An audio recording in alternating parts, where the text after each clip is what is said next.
It's time to turn these mismatched pieces into a cohesive set. Now they are very similar to start. They have the same maple leaf detail. They actually have the same hardware. Different stain, obviously, and I think these are different manufacturers.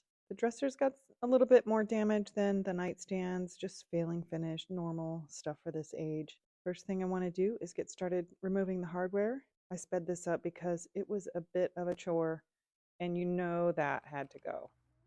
That was going to be first. I don't know why these were put on here, but this was a popular set. I've refinished these. Actually, this is the second set of nightstands. First dresser with this, but I've done it before. I think they were very popular back in the day. Look at the difference just getting that one detail off. Now I can do anything with it, but you have to go back and remove all the pin nails that held that on. Thankfully, they're not usually glued on. It's just on there with a bunch of nails. Time to get things cleaned up. I'm using Kutter Degreaser. Why do I clean before I sand? I get asked that question a lot. It's just to remove all the years of buildup and grime, furniture polish. I don't want to be sanding that. Time to clean it. I'm looking at these, I call them elephant ears. It's the one thing that's a little different than the nightstands. I don't love them. And let's see if it's as easy to get these off as it was to take that leaf off. So far, that's a no. You know, sometimes I have a plan and sometimes the dresser has a plan.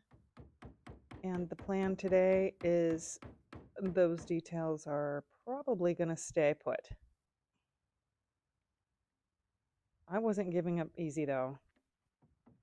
I continued to work on these to see if I could get them to lift, and they just were not budging. So, elephant ears it is. They're going to stay. Time to get to sanding. Now, the top of this dresser has a million tiny little dents and dings in it. And I know that the plan is to paint this, but I am going to strip it. So I started with 120 grit, and you could see that I left for a second. I went to go get an 80 so that I could just make quick work of this. That was the right call because 120 would have taken me all day. Now back to the 120 grit to just scuff sand. The tops of the nightstands had a custom glass top, so they were actually in really good shape.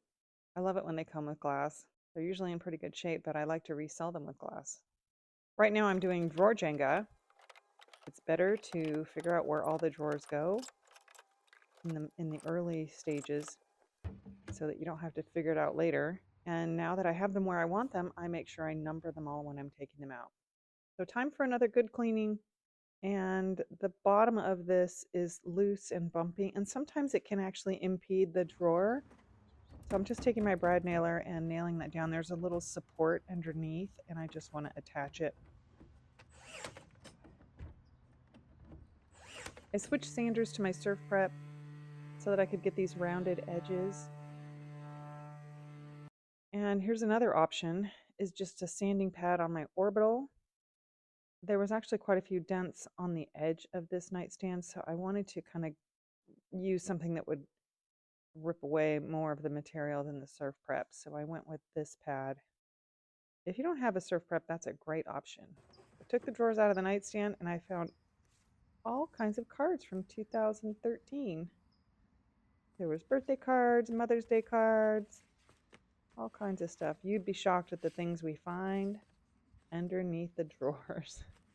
Check your drawers if you're going to sell furniture. Pull them out and look underneath. More sanding, and then time for some Bondo. I'm changing out the hardware, so time to fill all of that in. There's a lot of drawers and lots of hardware. So I think I counted, I'm going to be replacing 30 knobs. Just a couple. Okay, now that I have all the holes filled in and sanded, time to clean. We're getting closer to being able to get into the spray tint to prime. Now look at what I was filling in, not only the hardware holes, but do you see all of those little tiny holes right there? Those are what the manufacturer liked to put in for wormwood, making it like wormwood. They were everywhere. I had to fill that in. So now I'm setting up my large spray tent, and flipping ain't easy. I set up the large one because I just want to spray these all at once. It's so much easier. Time for some primer. Love this part. Just getting everything one cohesive color.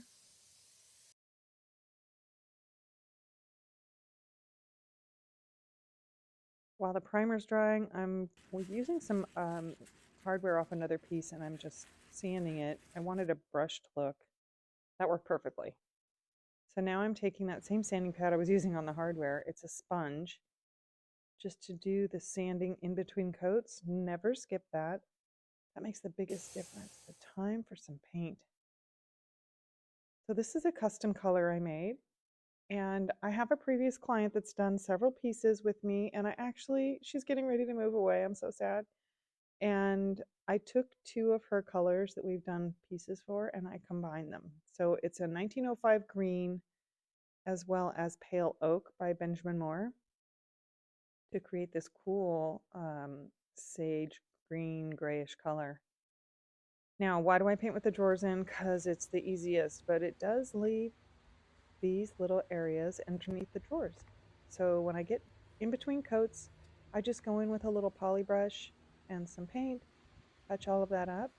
I'll put the drawers back in and good to go. This saves me so much time masking everything off, and it keeps the inside of the cabinet nice and clean. I usually do the bottom drawers also.